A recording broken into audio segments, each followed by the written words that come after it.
c'est impressionnant de voir ces blocos totalement éventrés. Là on y voit le plafond béton, donc le bloc est carrément retourné.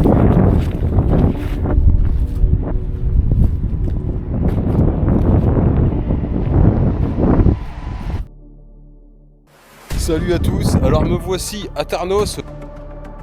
Et là je vais vous présenter des vestiges du mur de l'Atlantique. Il semble y avoir un autre créneau des forces rapprochées. C'est bien ça.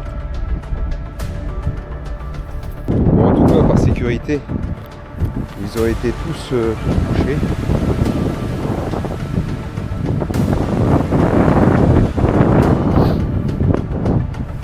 Le poste qui a été totalement détruit au niveau de charnière ici. Donc bon, je vais aller voir celui-là là-bas. C'est impressionnant, je vous l'avoue, mais ça vaut pas Maginot.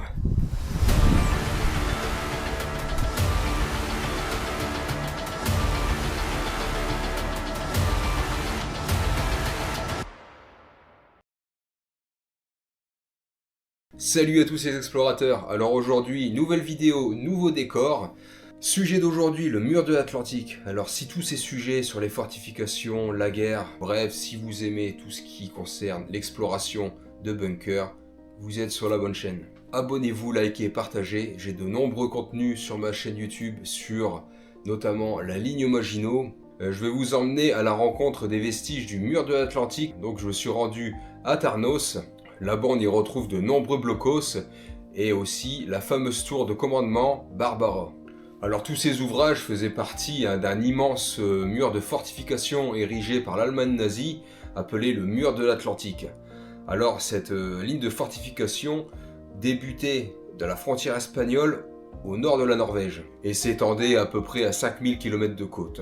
Objectif simple, empêcher un éventuel débarquement allié. Je veux aussi vous parler de l'opération Myrmidon, qui est très peu connue dans l'histoire de la Seconde Guerre mondiale. Salut à tous, alors me voici à Tarnos. Et là je vais vous présenter des vestiges du mur de l'Atlantique. Et voici devant moi la tour de commandement Barbara. On va se rapprocher un peu. Donc on ne dirait pas trop à la caméra, mais cette tour est immense, hein. C'est très impressionnant.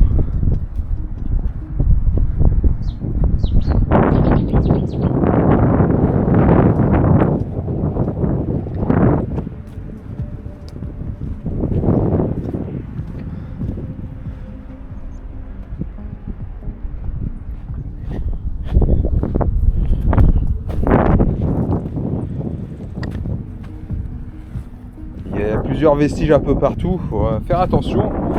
Là, il y a une gaine pour câble électrique.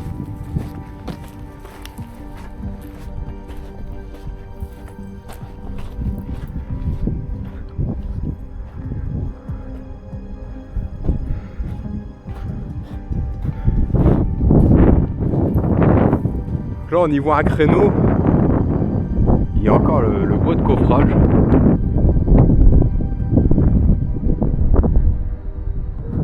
Un des supports de la casquette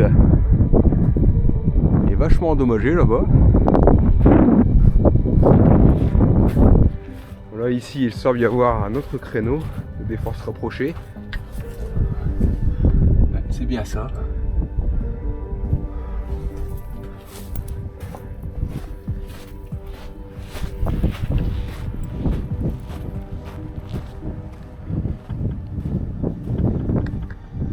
Des entrées bouchées.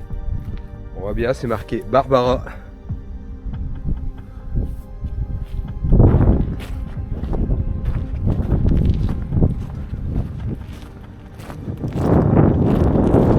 Et il semble que c'était la seule entrée et elle a été condamnée. Condamnée avec des pierres. Donc on y voit plusieurs blocs de béton. On va aller voir ça.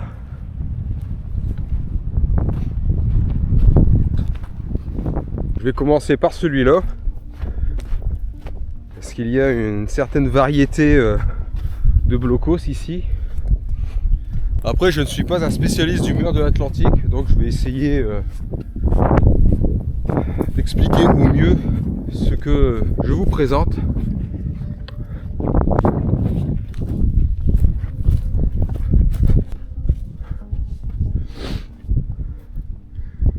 Bon là, ça a l'air d'être un blocos qui a été totalement détruit au niveau d'une charnière ici. Donc bon, ça va être difficile de dire à quoi ça correspondait. Là-bas c'est pareil, ce bloc a été totalement détruit. Je vais aller voir celui-là là-bas.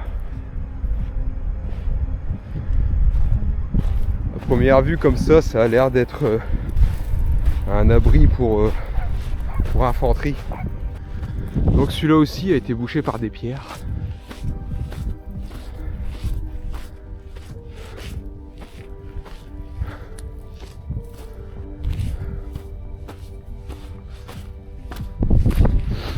Donc ça, oui, c'est à peu près certain que c'est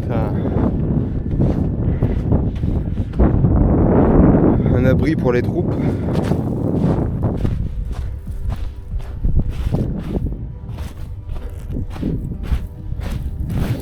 Ouais. Il y a des tas de vestiges en béton ici. On voit, ça a été bien éclaté ici.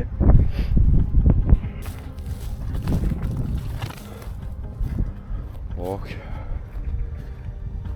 bon, c'est une masse de béton. On va aller voir celui-là là-bas.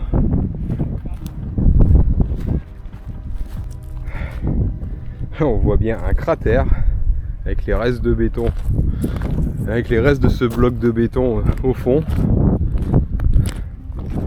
Donc je suis venu il y a déjà plusieurs années ici, et tous les blocos étaient ouverts à l'époque.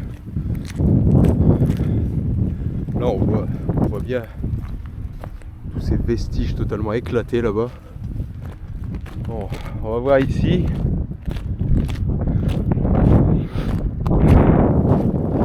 Je vois un créneau déjà. Peut-être un créneau d'observation. Comme ça a l'air d'être ça.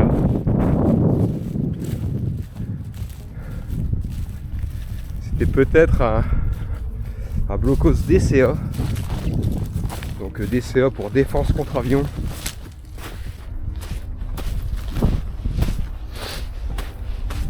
Bon, nous voici sur le bloc.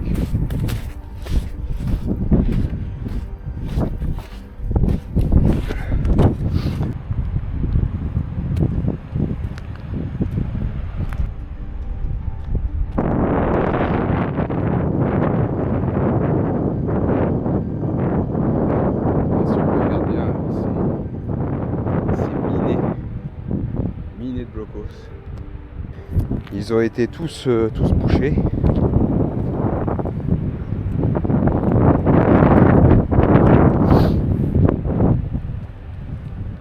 Je vais aller me balader un peu plus à la découverte de tous ces vestiges.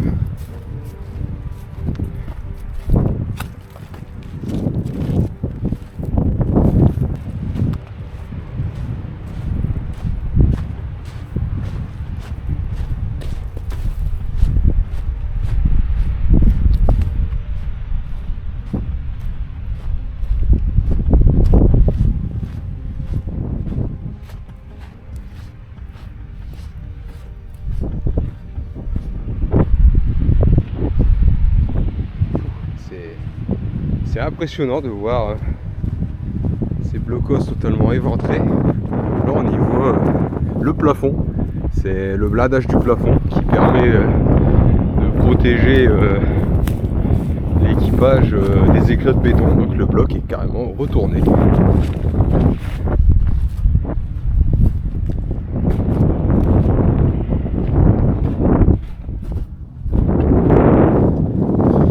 Et tout ça, tous ces dégâts proviennent probablement soit de sabotage, soit d'exercices de tir de l'armée française après-guerre.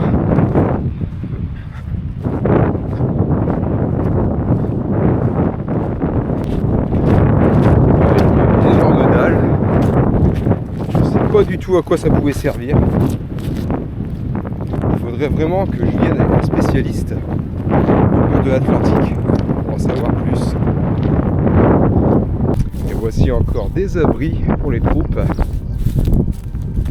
Disséminés un petit peu partout. Là c'est pareil, on ne peut plus y entrer, c'est bouché. Alors c'est trop... Ah si on pourrait passer éventuellement. Bon, c'est pas très intéressant au vu de l'état de ces blocs. Mais parlons un peu de l'opération Myrmidon qui a été lancée par les Britanniques en 1942.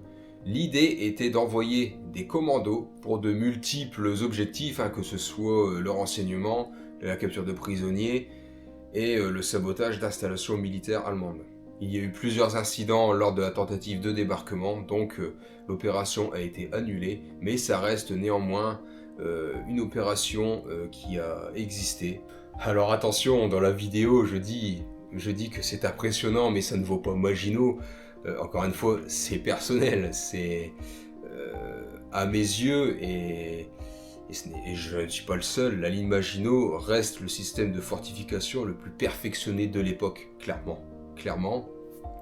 Mais c'est toujours extrêmement impressionnant de voir, encore une fois, le génie humain qui a bâti des fortifications parfois à des centaines, des milliers de mètres d'altitude.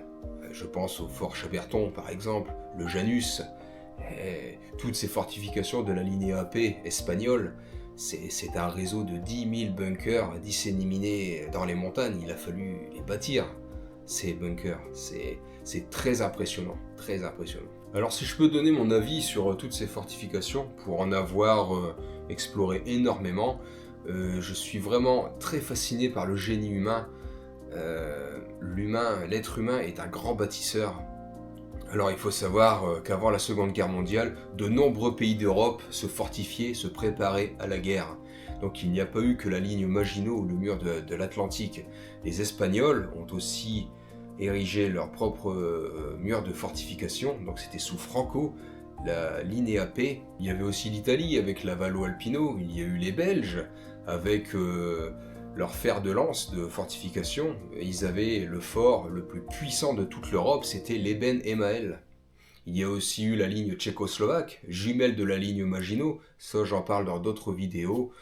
Pour ceux qui connaissent ma chaîne, vous connaissez cette histoire. Pour les autres, je vous invite à aller voir toutes ces vidéos sur la ligne Maginot que j'ai fait. Et donc surtout, si le contenu vous plaît, n'hésitez pas à vous abonner, liker, partager, ça va aider la chaîne. Et on peut encore parler d'autres pays comme la Pologne ou la Suède qui avaient aussi leur propre ligne de fortification. Donc aujourd'hui, l'immense majorité de ces blocos, de ces bunkers, sont désormais repris par la nature, restent silencieux, si je puis dire. Alors qu'à une époque, ils sont le symbole de la préparation de l'Europe à la guerre. Dites-moi en commentaire si vous voulez plus de vidéos sur le mur de l'Atlantique. Si c'est le cas, j'ai prévu de faire plus de vidéos. Je ne vais pas en dire plus pour l'instant, je suis en attente de réponses avant. J'espère que cette vidéo vous aura plu. Merci pour votre attention. Et encore une fois, abonnez-vous, likez, partagez. Au revoir.